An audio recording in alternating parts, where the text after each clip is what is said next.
Hello everybody. So this is basically a PSA this time, public service announcement about low testosterone, which I happen to have.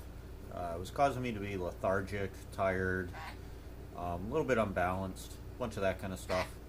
And I'm going on the androgel, so this video is kind of like a before. Hello. And then we'll do another one as an after, just to show the differences and the effects. And hello bird. And we'll see how it goes. I would suggest people get tested. I'm currently 38. Turns out I'm way low.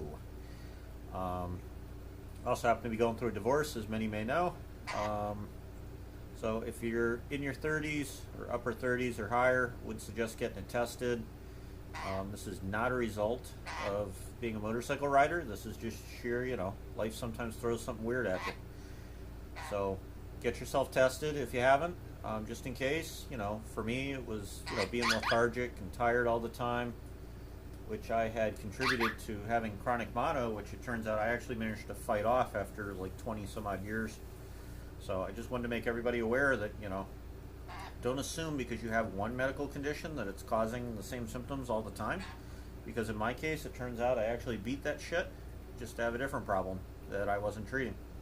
So I will now be treating it for 700 some odd hours a month. So, remember folks, get yourself checked every so often. I'll be the first to admit, I know he's do it, but you need to do that for your kids and shit. Everybody have a blessed day. I'll catch you again soon, and we'll be getting that motorcycle content coming. Valve train adjustment. We're gonna do a full breakdown this time. I'll catch you soon. Bye bye.